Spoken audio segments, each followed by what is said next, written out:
Welcome back, everyone, to Be Version, a channel dedicated to sharing knowledge for holistic self-development through great books. There's a wonderful book, so simple that even a 6-year-old can understand it, yet it became a global sensation since its publication in 1998. The British elite and successful people in society call it the enlightenment of life. That book is Who Moved My Cheese? By Spencer Johnson, one of the world's most renowned and respected authors. Through a simple fable about two little people and two small mice searching for cheese in a maze, he pinpointed a major problem in today's society. An increasing number of people are trapped in mental self-depletion, typically manifesting as overthinking, overcomplicating issues, ultimately cornering themselves in the maze's dead ends and refusing to change. If you're still filled with anxiety, confusion, and prone to overthinking, this book might just offer you the motivation and a guiding thread to change. Now, I invite you to listen to a sharing from Be Version titled, The Core Way to Stop Overthinking, through the novel, Who Moved My Cheese? The fastest way to self-destruct, overthinking. Two slow and sluggish little people, Hem and Haw, lived in a maze with two mice named Sniff and Scurry. Their daily mission was to find cheese. One day, as they scurried through the maze, they stumbled upon Cheese Station C, brimming with delicious cheese. At first, all four were diligently waking up early every day. Each had their own way of navigating to find the cheese. But soon, overwhelmed with joy at the seemingly endless supply of cheese, Hem and Haw began to change. They woke up later, stopped running persistently, and no longer worried about finding cheese daily. Hem and Haw's spirits grew complacent, and their weight soared. In contrast, the two mice remained vigilant, checking the cheese station daily for any changes. The two little people thought they could live comfortably like this forever, but that joyful period didn't last long. Suddenly, one day, all the cheese disappeared. Taken by surprise, Hem and Haw were initially bewildered, then grew angry, accusing each other, cursing whoever had taken their cheese with malicious words. Within days, they cried out in desperate hunger and helplessness. Why did the author choose humans and mice as characters throughout this story? The major difference between humans and animals lies in the brain and the ability to think. But sometimes, complex thoughts in our minds can lead a person to get lost in an internal maze, cornering themselves. The two little mice never overanalyzed things. When the situation at the cheese station changed, Sniff and Scurry immediately decided to adapt, donning their running shoes and darting through the maze to find a new cheese station. Meanwhile, the two little people spent a long time deliberating what to do next, analyzing and reanalyzing the situation, overcomplicating matters. Thoughts like, what the heck is happening here? And why is this happening to me? Filled their brains and cluttered their minds. And so, by the time Sniff and Scurry found a new cheese station, Hem and Haw were still evaluating the situation at Cheese Station C, wallowing in the pain of losing their cheese. In reality, what hurts you most isn't losing something, or someone or something going against your wishes, but rather the incessant internal battle within you. Mental self-depletion and excessive overthinking are the fastest ways to exhaust yourself. In psychology, there's a term called rumination. The word rumination means to chew again, just like animals such as cows, goats, and sheep eat food, regurgitate it, chew it again, and then repeat the cycle. Someone with ruminative thinking is a person who repeatedly thinks about an idea or thought, gradually getting caught in a loop, but never able to make a concrete decision or find a solution. Hem and Haw fell into this state of rumination when their cheese was lost. And are you overthinking, chewing over your thoughts, wanting a piece of cheese, clinging to a piece of cheese, or because you lost a piece of cheese to the point of crushing your own spirit? If only I had tried a little harder, things wouldn't be like this. If only I had chosen that approach. I studied so hard but still got a low score. Am I incompetent? Why is my boss looking at me that way? What did she mean by that? Why didn't he reply to my message today?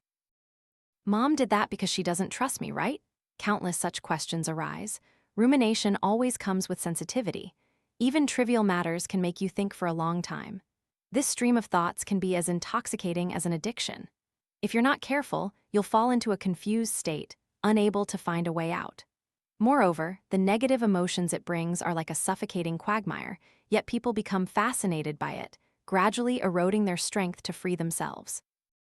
As a result, daily anxieties grow larger, ultimately drowning you completely. The late writer Yang Jiang once said, Your problem is that you read too little and think too much. Indeed, many people at night envision 1,000 paths for the future, but still follow the same old path the next morning. If our worries and thoughts keep gnawing at us without any action to resolve them, they will certainly grow larger like a snowball, eventually weighing you down and suffocating you. No one can help you at this point unless you decide to throw a punch, break through the cage of emotions, and escape your own tangled maze. The root of all troubles, thinking too much, doing too little asterisk. Among the two little people, Hem was the first to save himself. He didn't want to sit around waiting to die anymore, but resolved to go back and look for cheese every day as before. Ha disagreed, questioning, "What if you don't find any? What if you run into risks?" But Hem didn't want to think too much anymore. He dragged his weak body, staggering around the maze, occasionally picking up a moldy piece of cheese, quickly grabbing and devouring it. Gradually, he regained his strength, and his mood improved significantly. Whenever he felt discouraged, he told himself that even if what he was doing didn't make him comfortable right now, it was still much better than being stuck with no cheese to eat. At least he was taking control of the situation by stopping overthinking and continuously encouraging himself. Eventually, Hem found Cheese Station N, just like the little mice. But this time, he was no longer obsessed or dependent on this huge pile of cheese. Instead, he visited Station N every day, ate cheese, and then ran throughout the maze to continue searching. Ha, meanwhile, was still complaining about his loss, waiting for death to slowly approach. This ending reminds me of the famous water glass experiment in psychology. A professor held up a glass of water and asked his students, "How much do you think this glass of water weighs?" Some said 5 grams, others 10 grams. But the professor shook his head, saying, "The weight of the water doesn't depend on the grams, but on how long you hold it. The first time you hold it, it might only weigh 5 grams, but if you hold it all day, it might weigh hundreds of pounds." So, how do you escape this burden? The answer is, put it down. It's that simple. Just by taking this first action, you will take the right actions that follow. The root cause of all burdens and anxieties is that you are thinking too much and doing too little.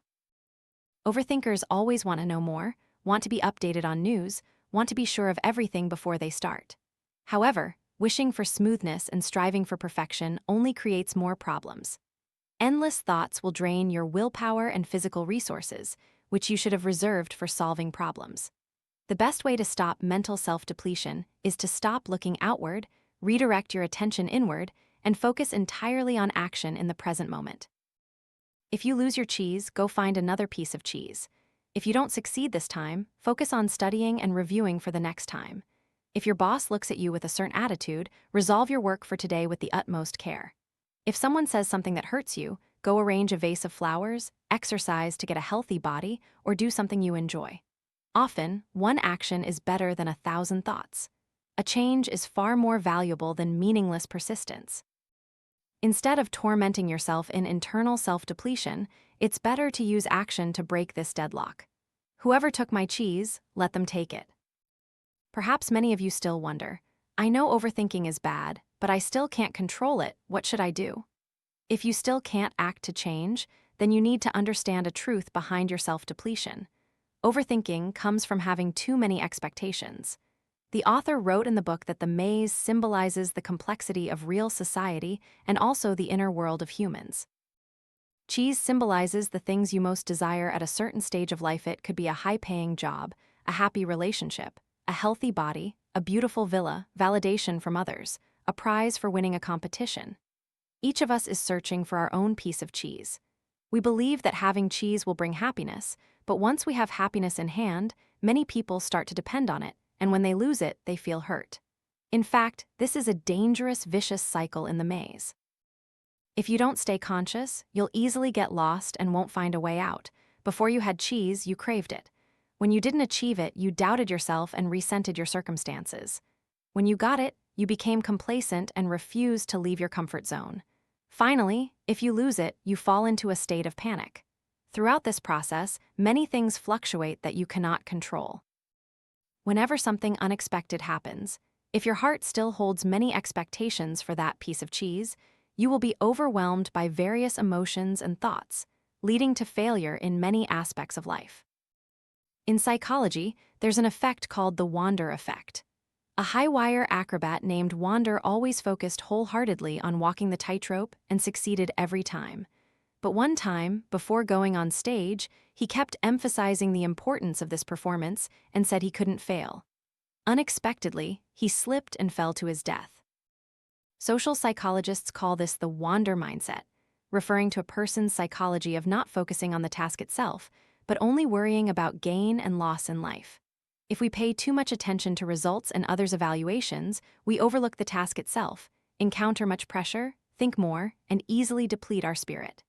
In this state, everything often develops in the opposite direction of your expectations. Therefore, the best way to stop overthinking is to act. The way to sustain action in freedom and joy is simply to stop focusing on the outcome. Once you no longer harbor any expectations for a piece of cheese, no longer thinking, I must pass school A or B. I must prove myself to my parents. I must earn more money. She must love me as much as I love her. I don't want to be laughed at. Others must respect me. And so on, then naturally, there won't be too many things to worry or think about related to cheese. Whatever happens, no matter what someone says in a harsh tone or with a scornful look, you will be like a sturdy wall, not easily swayed. However, letting go of expectations and results doesn't mean you give up on what you want to do. No one can bind you except yourself. By letting go of expectations, you can truly be free and do things that bring real value to yourself. As for what you will do, trust that a simple, pure self, untainted by noise, will guide your way. This is the secret to success, just as the self-taught genius Faraday once said, "Work hard for success, but do not expect it. Success usually comes as a result." Each of us is a shining particle in our own world, yet only a tiny speck of dust in the world of others. Therefore, placing expectations on outsiders and on material possessions, fame, or status in the external world will only lead you to live a futile life. You will see that stopping placing expectations on cheese is not only the core way to stop overthinking and end mental self-depletion, but can also truly help you achieve what you desire in freedom and joy of living. By then, you will no longer be anxious, afraid, or want to ask, "Who touched my cheese?" If someone took my cheese, it won't matter. When you have it, maintain your original intention and will. When you lose it, let it go. Don't overthink. Transform everything complex into something simple, like a mouse that acts immediately, and importantly, don't expect anything from anyone or anything. As the spiritual master Mivel Anando once said, "I just do, and I don't worry about the results. If it doesn't work out, I'll accept it." When Who Moved My Cheese was published, it immediately topped global bestseller lists. For over 20 years, this book has inspired and motivated millions of people to seek opportunities to thrive in life. Many refer to the story of searching for cheese in the maze as a lesson to master life, overcome comfort zones, and bravely embrace change. Yet, alongside this, there remains a segment of society that desperately wants to change but cannot. These are often people struggling with mental self-depletion, such as anxiety crises, fear, procrastination, depression, or overthinking. In such cases, we initially might resemble the little person angry, doubtful, and hesitant. Later, we might become like him, finding calm through introspection and bravely taking the first step towards change. But the best way is still to live like a little mouse. Focus on the present, let go of expectations, think less, and do more. There's a saying, life means living it, not just thinking about it. On life's journey, the slowest steps are not half-hearted ones, but those that endlessly wander in circles with incessant thoughts. The fastest steps are to rush forward, dedicating oneself to the present moment. Don't look back at an unredeemable past or defer worries to a tomorrow that hasn't arrived, thereby missing the beauty of this very moment. Simplify all complexities with a heart that no longer clings to expectations from anyone or anything. In the end, you will realize that life is a process of gradual elimination. You will naturally know what is unimportant and what is important to you, and then become a simple person, living a truly free life. Finally, I want to dedicate a few lines of poetry to you. Spring is beautiful when flowers bloom. Summer is lovely with wind sweeping the sky. Autumn is pretty with its full moon's glow. Winter is grand with falling white snow.